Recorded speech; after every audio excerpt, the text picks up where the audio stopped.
Dr. Elena Rodriguez walked through the ruins of what had once been Detroit, while her Zephyrian escort struggled to keep up with their bulky environmental suits, beeping constant warnings about radiation levels and toxic air quality. The aliens moved carefully through the rubble-strewn streets, their advanced sensors overwhelmed by the chaotic electromagnetic interference that surrounded the former industrial center.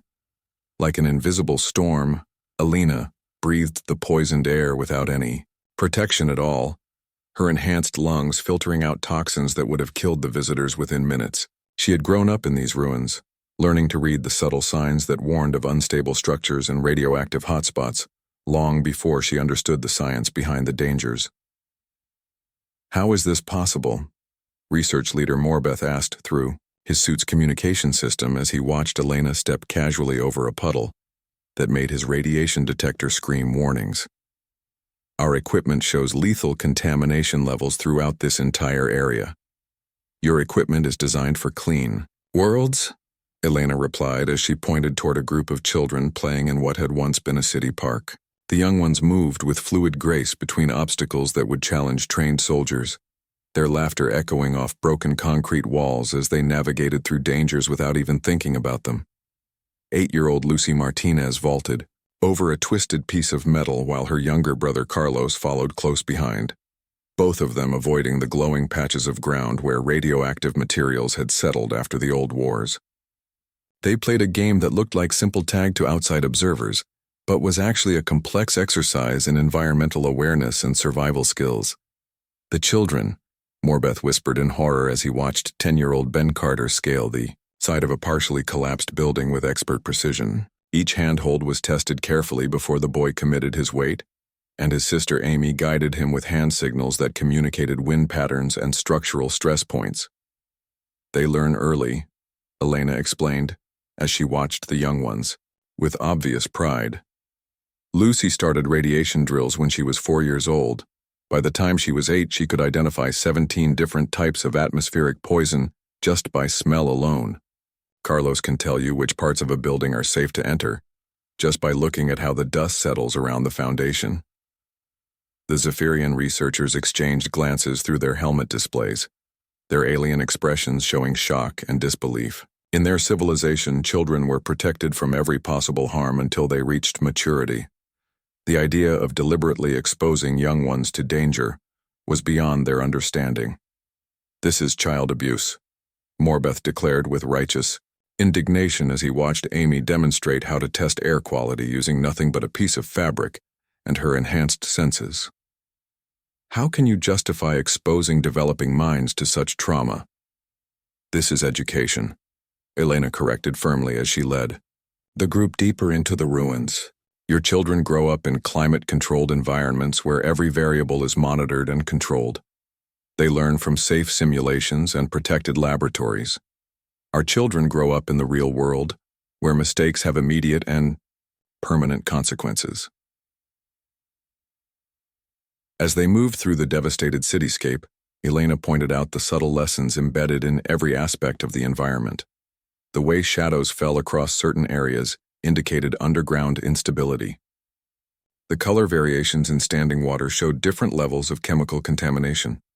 The patterns of rust and corrosion on metal surfaces revealed which areas were safe to touch and which would cause immediate injury. "Look at how they move," Elena said as they observed a group of teenagers working to clear debris from a collapsed overpass. The young people coordinated their efforts with minimal verbal communication, each one reading the body language and positioning of the others to avoid accidents in the unstable environment. 16-year-old Marcus Johnson lifted a heavy beam while his partner Jenny Adams positioned herself to catch it if his grip failed. Both teenagers wore simple work clothes instead of protective gear, their bodies adapted to function in conditions that would require full environmental suits for off-world visitors. "They trust each other completely," Elena continued as she watched. "The seamless teamwork. When your life depends on your partner's ability to read danger signs, you develop relationships deeper than anything your protected societies can imagine." The research team followed Elena into an underground complex that had been built in the remains of an old subway system. The tunnels were dimly lit and filled with the sounds of human activity, as families went about their daily routines in what had once been considered uninhabitable wasteland. "This is one of our schools," Elena announced, as they entered a large chamber where children of various ages worked on projects that looked like elaborate games, but were actually sophisticated training exercises in survival and adaptation.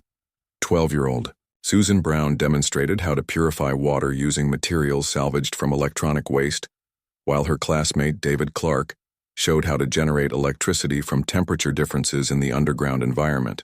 Both children explained their work with the casual confidence of experts who had mastered skills that would challenge adult scientists from advanced civilizations. "We do not have the luxury of specialized education," Elena explained as she watched. The children switched seamlessly between chemistry, engineering, and biology lessons. Every human must understand multiple disciplines because survival requires knowledge of how different systems interact.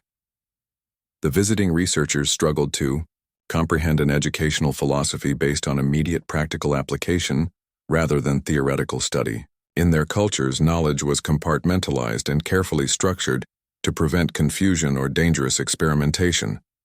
The idea of children working with actual hazardous materials was horrifying to them.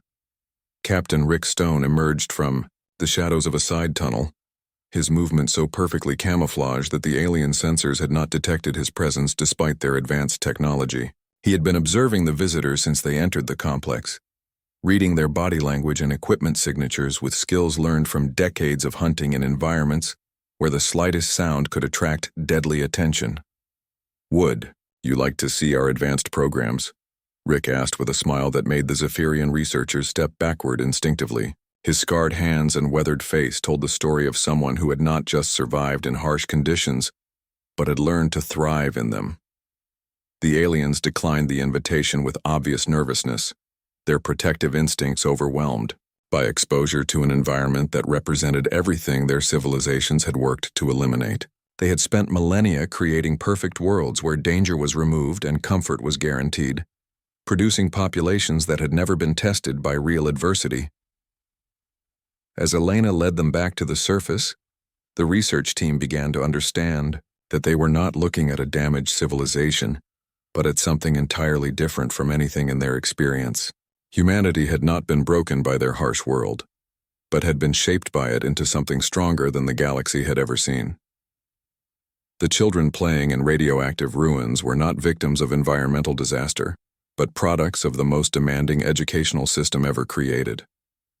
Every breath of toxic air, every step across unstable ground, and every exposure to dangerous radiation was a lesson that could not be taught in any classroom or simulation.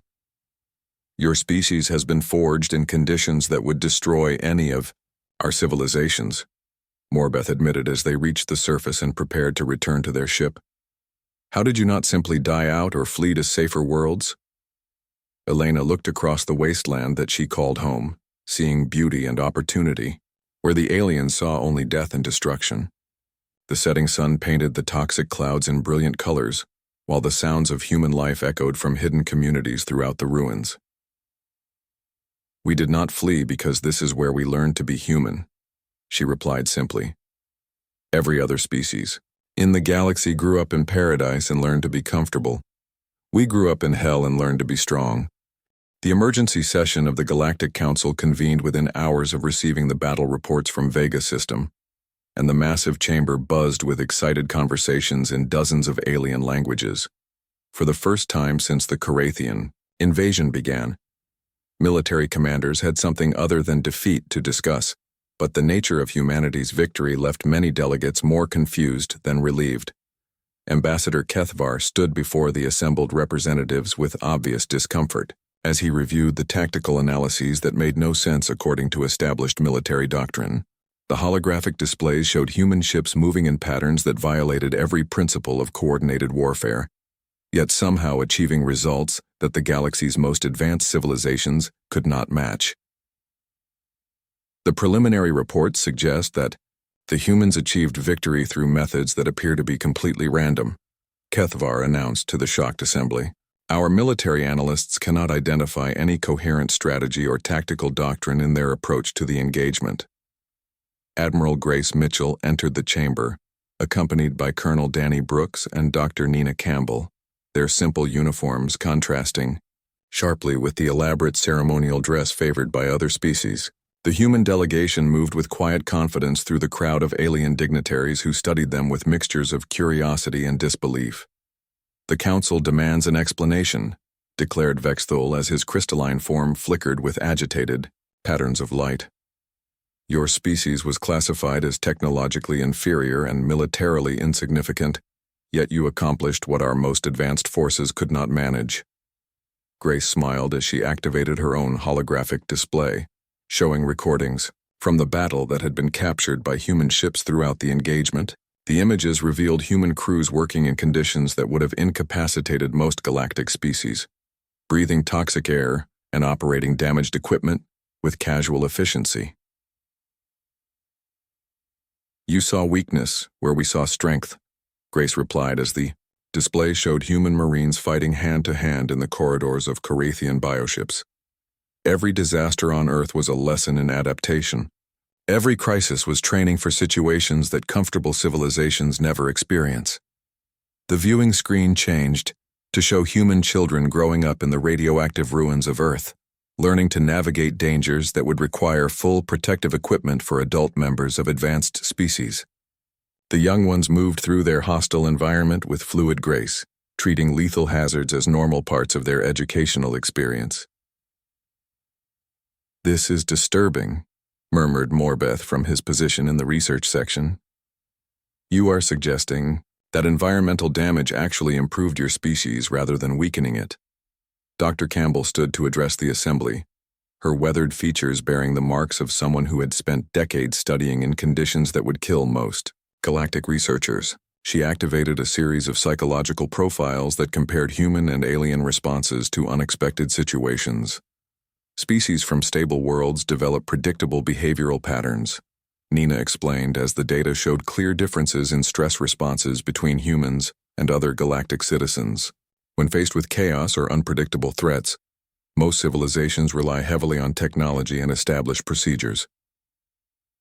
The display showed recordings of various alien military units responding to Carathian attacks, their movements coordinated and efficient but following patterns that could be analyzed and countered by adaptive enemies. Even in defeat, the alien forces maintained disciplined formations and attempted to follow strategic doctrines that had worked for centuries. "Humans respond differently because chaos raised us," Colonel Brooks added as the screen showed human forces during the Vega battle. "While your children learned in safety, ours learned to survive in environments where the rules changed without warning." The assembled delegates watched in fascination as the recordings revealed the fundamental differences between human and alien approaches to warfare.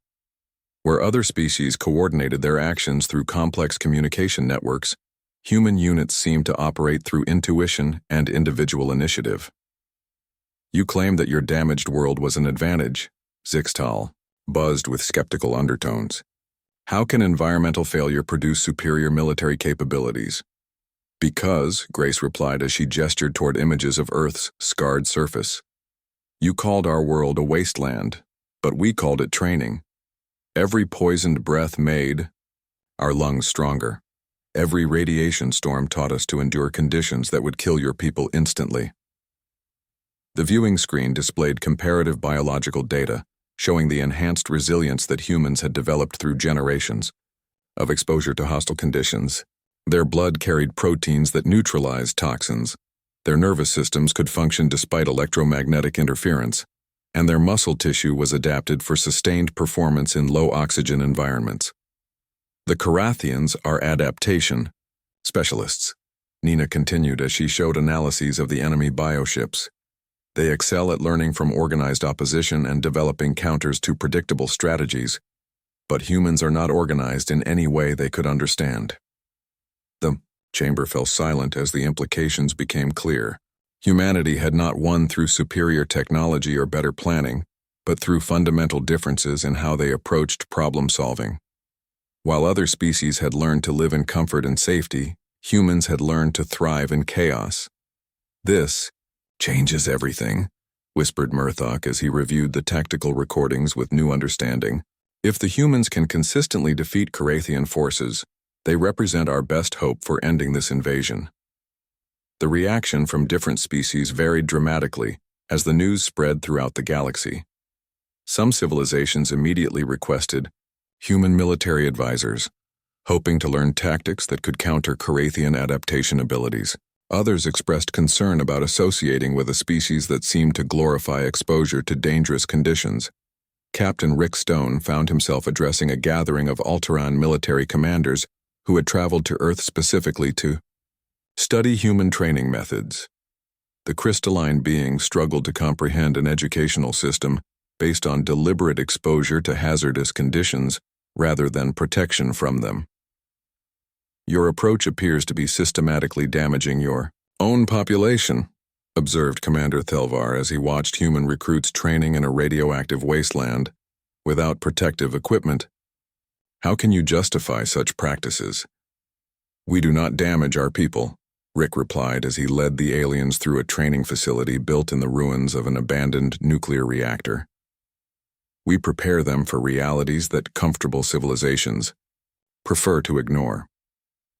The Alteran observers watched in horror as human trainees learned to function despite equipment failures, environmental hazards, and communication breakdowns that would have ended exercises for any other species. What looked like negligence to outside observers was actually the most comprehensive preparation for real-world conditions ever developed. Similar scenes played out across the galaxy as various species attempted to understand how environmental adversity had created military superiority. The Zephyrians, who had originally dismissed humanity as damaged primitives, now competed for positions in Earth's war colleges. The irony is remarkable, observed Dr. Elena Rodriguez as she hosted a delegation of galactic medical researchers studying human adaptation. You spent millennia creating perfect worlds where nothing could harm your children, and in doing so you made them vulnerable to anything unexpected. The visiting scientists struggled to reconcile their understanding of proper civilization development with the evidence of human capabilities. Everything in their educational philosophy emphasized protection and safety, yet the species that had grown up in the most dangerous conditions was proving to be the most resilient. As word of human military success continued to spread, the galaxy began to reassess its understanding of strength and weakness. Species that had always equated advancement with environmental control started to question whether their comfortable worlds had actually made them weaker rather than stronger. The Galactic Council reconvened after a week of intense debate among member civilizations, and the atmosphere in the chamber had changed completely from the dismissive attitude shown toward humanity just months earlier. The same delegates who had voted to classify humans as environmentally damaged now looked to them for salvation from an enemy that traditional methods could not defeat. The Council officially requests human assistance in developing new tactical doctrines, announced Kethvar with obvious reluctance. Your species has demonstrated capabilities that appear to be uniquely effective against Carathian forces. Grace Mitchell accepted the formal request with the same quiet confidence that had marked humanity's entrance into galactic society. The species that had been relegated to dangerous support roles was now being asked to lead the defense of civilizations far more advanced than their own. We will share what we have learned, Grace replied as she looked across the assembly of beings, who finally understood that survival was more valuable than comfort. But understand that our methods cannot be replicated by species that have never known true hardship. The Carathian invasion fleet swept through the Outer Rim territories like a plague of living ships, their biomechanical vessels adapting to every defense the galaxy could mount against them. 17 civilizations had fallen in as many weeks, their sophisticated military technologies proving useless against an enemy that learned from every encounter and evolved countermeasures faster than traditional strategies could adapt. Commander Zara Hunt stood in the war room aboard the human cruiser Defiance, studying holographic displays that showed the complete collapse of galactic resistance. The elegant formations and predictable tactics that had maintained peace for centuries were being systematically dismantled by an enemy that treated warfare as an evolutionary process rather than a strategic exercise. They learned from every battle, observed Colonel Pete Johnson as he highlighted the progression of Carathian victories across the star maps. First contact shows them using crude plasma weapons, but by the third engagement they had developed energy-dampening fields that neutralized our allies' defensive systems completely. The Carathians were unlike any enemy the galaxy had encountered before. Their ships were grown rather than built, incorporating biological systems that could adapt and evolve in real time. When faced with kinetic weapons, they developed armor that absorbed impact energy. When confronted with energy beams, they created shields that reflected and redirected the attacks back at their targets. Every species they have conquered used the same basic approach, Zara noted as she reviewed the tactical analyses. Careful, planning, coordinated formations, and predictable escalation patterns. The Carathians study these methods, then create perfect counters that turn our own strengths against us. The human fleet that assembled at the edge of the Vega system looked primitive compared to the sleek vessels of their galactic allies. The ships were angular and industrial, covered in armor plating and bristling with weapons that appeared crude by advanced standards. Where alien vessels relied on elegant energy systems, human ships used robust mechanical systems that could function.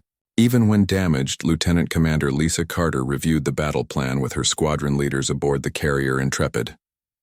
Her pilots were veterans of Earth's toxic skies, trained to fly through radiation storms and electromagnetic interference that would disable more sophisticated aircraft. Their fighters looked like flying bricks compared to the graceful interceptors used by other species. The Carathians expect us to follow standard engagement protocols, Lisa explained as she outlined their unconventional approach. They have never faced an enemy that ignores formations, abandons predictable tactics, and makes decisions based on individual initiative rather than centralized command. The attack began when the human fleet appeared at the edge of the Carathian formation, but instead of the organized advance that alien species favored, they came like a storm of individual predators. Ships broke formation before the battle even started, each commander making independent decisions based on real-time observations rather than predetermined battle plans. Major Alex Stone led his Marines in boarding actions that defied every principle of civilized warfare. Instead of attempting to breach airlocks or docking ports, they cut through hull plating with improvised explosives, creating entry points where none had existed before. The Carathian vessels had evolved defenses against conventional boarding techniques, but were completely unprepared for humans who ignored established protocols. Target the waste recycling systems, Alex commanded, as his team moved through the biological corridors of a Carathian ship. The aliens had evolved their vessels to resist attacks on obvious weak points like weapons and engines, but they had not considered that humans would target systems that other species considered beneath. Notice the Carathians found themselves facing an enemy that seemed to operate without any coherent strategy at all. Human ships appeared and disappeared throughout the battle zone, striking at unexpected targets before vanishing into areas that sensors could not penetrate. Their fighters moved through radiation fields that would have fried alien electronics, while their boarding teams attacked through routes that should have been impossible to navigate. Captain Danny Brooks commanded the destroyer Relentless as it dove through the gravity well of a nearby planet, using the intense radiation environment to mask its approach. The Carathian ships that pursued him found their biosystems overwhelmed by the hostile conditions, while his crew operated with the casual efficiency of people who had grown up breathing poison. They are trying to learn our patterns, Danny observed, as enemy vessels repositioned to counter what they thought were human tactics.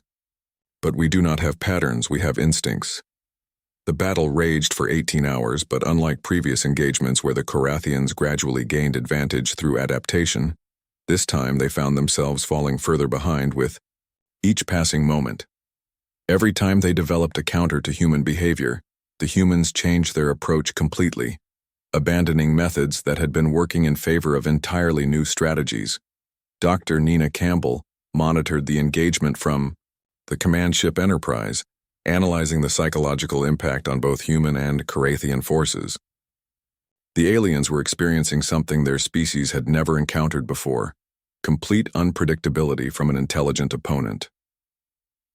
The Carathians evolved on stable worlds with consistent environmental conditions, Nina explained to Admiral Grace Mitchell as they watched the battle unfold. Their adaptation abilities are based on logical analysis and systematic improvement. They cannot comprehend an enemy that operates on chaos and intuition. The human crews fought with the fluid adaptability of people who had learned survival in environments where conditions changed without warning. When their weapons were damaged, they improvised new ones from spare parts. When their ships were crippled, they continued fighting using systems that other species would have considered non-functional. Lieutenant Tony Martinez piloted his crippled fighter through a cloud of Carathian interceptors, his engines leaking radiation, and his life support systems failing. Instead of retreating, he used the expanding cloud of toxic gases as cover, turning his ship's damage into a tactical advantage that let him attack enemies who could not approach through the contamination. "This is impossible," transmitted a Carathian commander as his bioship struggled to adapt to human tactics that defied every principle of logical warfare. "How do we counter an enemy that has no consistent strategy?" The answer was that they could not. The Carathians had spent their evolutionary history perfecting the ability to analyze and counter organized opposition, but humans were not organized in any way they could understand. Each human unit operated independently, making decisions based on individual assessment rather than coordinated planning. As the battle reached its climax, the Carathian fleet began to withdraw for the first time in their history of conquest. Their adaptive systems were overloaded by exposure to tactics that changed faster than they could analyze, and their commanders found themselves unable to predict or counter human behavior. The human fleet did not pursue the retreating enemy but instead scattered throughout the system, vanishing into asteroid fields and radiation zones where Carathian sensors could not follow. They had achieved something that no other species had managed. They had made the unstoppable conquerors retreat. Word of the victory at Vega spread throughout the galaxy, faster than the retreating Carathian fleet. For the first time since the invasion began, an enemy had not just survived contact with the bioships but had actually driven them away through tactics that no civilized species could understand. The galactic military leaders who analyzed the battle recordings found themselves baffled by human methods that seemed to violate every principle of strategic thinking. How could an undisciplined approach defeat an enemy that had crushed the most sophisticated military organizations in known space? The answer lay in the fundamental difference between human and alien education. While other species learned warfare from textbooks and simulations, humans had learned it from environments that tried to kill them every day.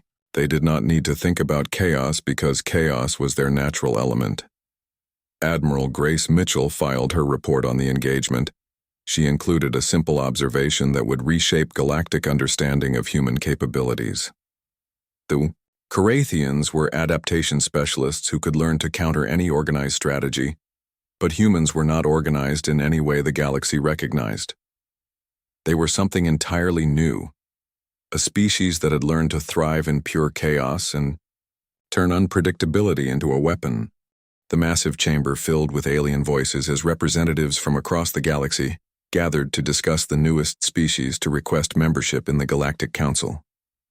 Ambassador Kethvar from the Zephyrian Empire stood tall at the center podium, his blue skin shimmering under the bright lights as he gestured toward the large viewing screen behind him.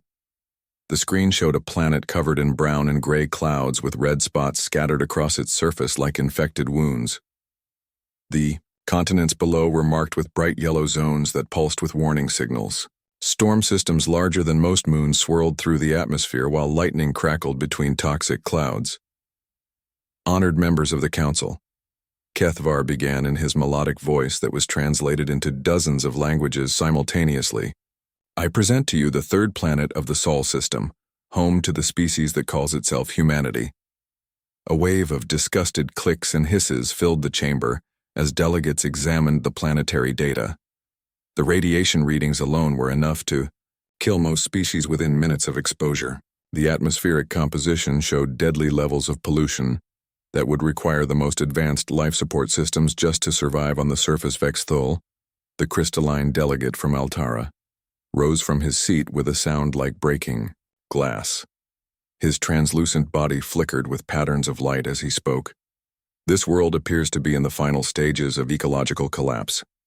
How did any intelligent life survive such conditions long enough to develop space travel? The viewing screen changed to show images of human cities, where massive towers of metal and glass stood surrounded by walls and domes. Strange vehicles moved through the streets while figures in protective suits worked in areas marked with radiation symbols. Everything looked dark and industrial, with smoke rising from countless chimneys and exhaust pipes. The preliminary reports from our survey teams are disturbing, Kethvar continued as he activated another display showing biological data. The humans have somehow adapted to survive in conditions that would be instantly fatal to any civilized species. Their blood contains radiation-resistant proteins, their lungs can filter toxins that would dissolve our respiratory systems, and their skin has developed protection against solar radiation levels that could blind most of us. A murmur of concern rippled through the assembly. The Corellian delegate, a tall insectoid being named Zixtal, stood up with a buzz of agitation. Are we certain this species is safe to interact with? If they have been exposed to such extreme conditions for generations, what biological hazards might they carry? Our medical teams have cleared them for basic contact, Kethvar replied, though his tone suggested reluctance. However, I must stress that these beings are clearly the product of a failed civilization. They have poisoned their own world beyond repair and now seek to escape the consequences of their actions by joining our community. The viewing screen shifted again to show recordings of human settlements. Children played in areas where Geiger counters would scream warnings while adults worked without protection, in environments that would require full hazmat suits for any other species. The humans moved with casual confidence through their toxic wasteland as if it were a garden paradise. Look at how they live, Bexthul observed with obvious disgust as the display showed humans farming in soil that glowed faintly with radioactive contamination. They grow food in poisoned ground, drink water that would corrode our internal organs, and breathe air that would burn our lungs. This is not adaptation. This is desperation. The Galactic Council had strict standards for membership. Species must demonstrate technological advancement, social stability, and environmental responsibility before being granted full status. Humanity clearly failed on the environmental measure, and their technology seemed crude compared to galactic standards. Their spacecraft were bulky and inefficient, held together with welds and bolts rather than the elegant energy fields used by advanced civilizations.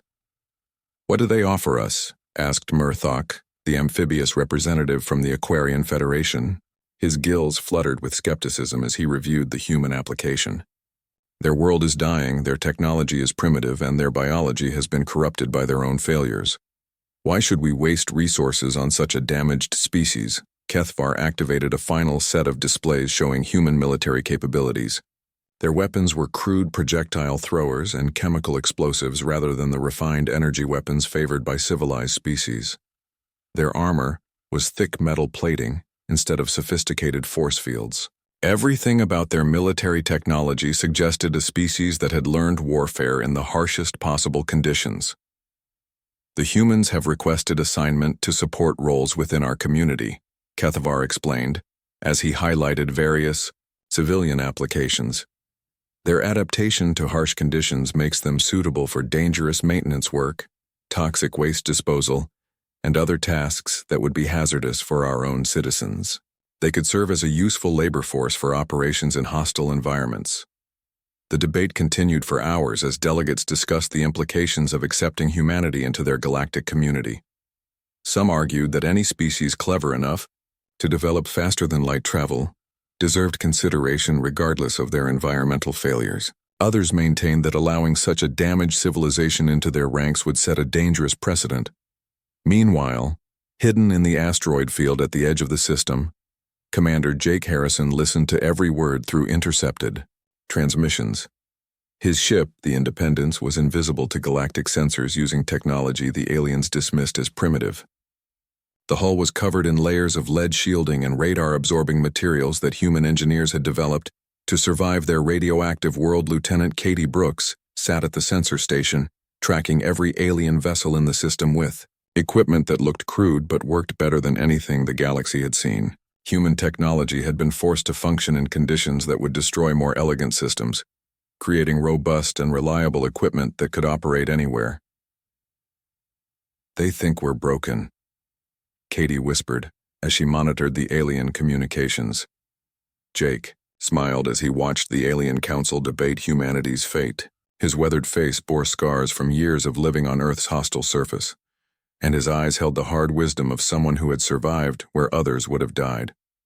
The aliens saw weakness where he knew there was strength. The Galactic Council finally reached their decision after 12 hours of debate.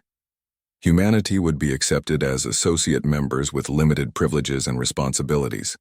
They would be assigned to dangerous duties that other species could not perform, serving as specialized workers in hostile environments throughout the galaxy.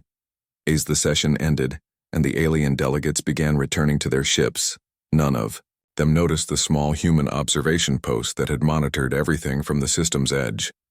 They had no idea that their primitive new associates had technology capable of complete stealth and surveillance far beyond anything they possessed. Jake Harrison recorded his final log entry as Earth received the official notification of their acceptance into galactic society.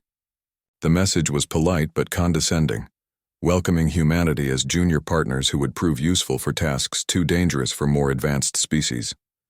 What the aliens did not understand was that danger was not something humans feared. It was something they had learned to master through generations of survival on a world that tried to kill them every day. They called Earth a wasteland, but humans called it home. The difference between those two perspectives would soon reshape the entire galaxy. The message that ended the Carathian War came not from the Galactic Council or any of the advanced civilizations that had fallen to the bioship invasion, but from humanity itself. Fleet Admiral Tony Walker broadcast the transmission across all frequencies in the Carathian Empire's native language, a complex series of bioelectrical pulses that had taken human linguists months to decipher.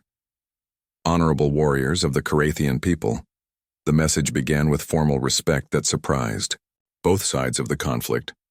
Humanity acknowledges your strength and seeks to test our abilities against yours in direct combat. We invite you to meet our forces at the Kepler Gate for a final engagement that will determine the worthier species. The response from the Carathian Hive Emperor arrived within hours, accepting the challenge with enthusiasm that had been absent from their recent communications. For the first time since beginning their expansion, they had encountered an enemy that did not flee or attempt to negotiate, but instead invited direct confrontation. The human fleet that assembled at Kepler Gate represented everything that had made their species successful in a galaxy that had initially dismissed them as failures.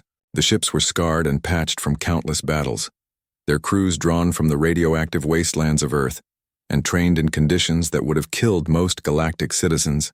Admiral Walker stood on the bridge of the battleship, determination as the Carathian armada emerged from faster-than-light travel in perfect formation. The bioships moved with organic grace through space, their hulls shifting and adapting even as they assumed battle positions that demonstrated centuries of evolutionary warfare experience. "They are beautiful in their own way," observed Captain Rose Martinez as she studied the enemy vessels through the main viewing screen. Every line and curve represents adaptation to specific combat requirements, like living weapons designed by natural selection itself.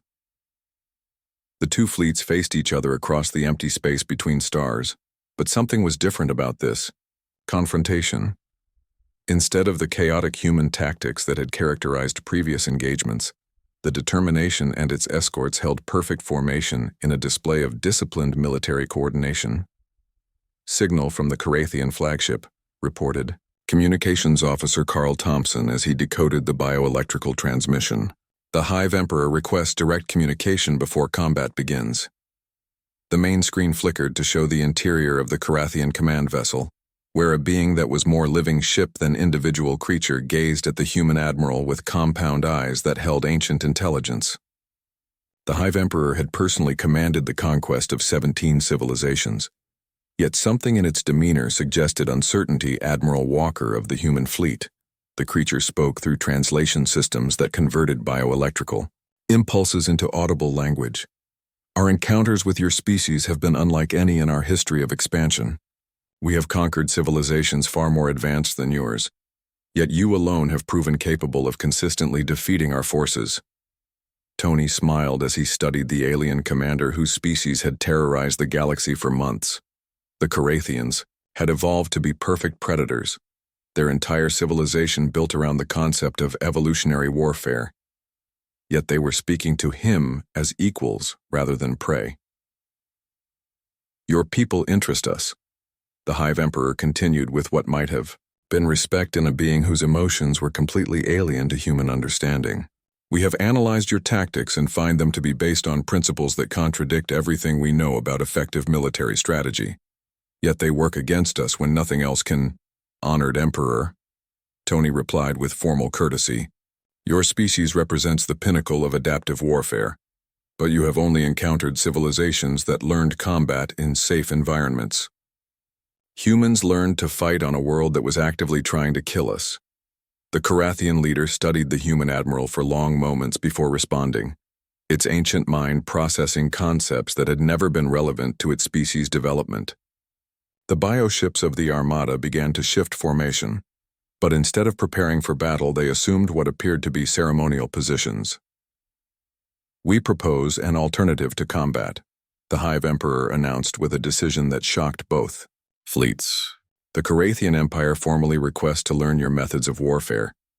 Teach us what your harsh world taught you, and we will end our expansion into galactic territory." The transmission ended, leaving both human and alien crews staring at each other across space while trying to comprehend what had just occurred. The galaxy's most feared conquerors had just asked for instruction from the species that everyone had dismissed as environmental failures. Captain Martinez was the first to break the stunned silence on the human bridge. "They want to surrender by becoming our students, not surrender," Tony corrected as he began to understand the elegant solution that the Carathian Emperor had proposed. "Evolution. They recognize that we represent something they cannot defeat or adapt to, so they want to incorporate our strengths into their own development." The establishment of joint training facilities began within weeks of the unexpected ceasefire. Sergeant Carl Thompson found himself instructing elite Carathian shock troops on a dead world at the edge of the Kepler system, watching as beings bred for perfection struggled with the random dangers that human engineers created using improvised equipment and environmental modification. "Pain teaches," Carl explained to a group of Carathian warriors who had never experienced failure in their perfectly controlled development environments. "Comfort kills your ability to adapt when conditions change unexpectedly." The bio-enhanced soldiers who had conquered 17 civilizations found themselves failing exercises that human children would have passed easily. Their sophisticated, biological systems were designed for optimal performance in predictable conditions, but they shut down when faced with the chaotic variables that humans had learned to navigate instinctively. Dr. Nina Campbell established psychological research programs to study how different species responded to unpredictable stress, with volunteer subjects from across the galaxy. Learning that their advanced civilizations had inadvertently created vulnerabilities through their emphasis on safety and control. "We have been asking the wrong questions," Nina reported to the Galactic Council as her research revealed fundamental differences in how various species approached problem-solving. "Instead of asking how to eliminate challenges, we should have been asking how to overcome them." The transformation of galactic military doctrine proceeded faster than anyone had expected as species after species requested human training advisors. The Zephyrians, who had originally scorned humanity, now competed for positions in Earth's war colleges, while the Alterans developed new educational philosophies based on controlled exposure to manageable risks. Captain Rick Stone found himself commanding a training facility on a world deliberately chosen for its hostile environment, where representatives from dozens of civilizations learned to function, despite equipment failures and environmental hazards that would have ended traditional exercises. "Your people have given the galaxy something more valuable than victory," observed Commander Thelvar as he watched his Alteran troops successfully navigate a radiation storm without technological assistance. "You have given us the ability to face the unknown." The changes extended far beyond military applications as civilian populations began to question whether their perfect worlds had actually made them weaker rather than stronger. Some colonies requested controlled exposure to manageable challenges, while others established educational programs based on human principles of learning through adversity. Admiral Grace Mitchell addressed the final session of the Galactic Defense Council with representatives from every member civilization present to witness the formal end of the Carathian War. The chamber that had once dismissed humanity as damaged primitives now looked to them for guidance on fundamental questions of survival and adaptation. The war is over not because we defeated the Carathians, Grace explained as holographic displays showed joint human-alien training exercises across the galaxy, but because we taught them that conquest through adaptation is less effective than growth through education. The Carathian Hive Emperor attended the ceremony. In person, its bioship form adapted for diplomatic interaction rather than warfare. The being that had once terrorized civilizations now served as an example of how even the most successful predators could benefit from learning human approaches to unpredictability. Humanity has revealed a truth that our species never discovered. The Emperor communicated through translation systems that had been refined through months of diplomatic contact. Strength is not the absence of vulnerability, but the ability to function despite it. The galaxy had learned the most important lesson. In its recorded history through contact with a species everyone had written off as environmental failures, perfect worlds created perfect weaknesses, while harsh conditions created adaptable strengths that could overcome any challenge. As the formal ceremonies concluded, and representatives returned to their homeworlds, the transformation of galactic civilization continued with human advisors establishing training programs on planets throughout known space. The species that had grown up breathing poison,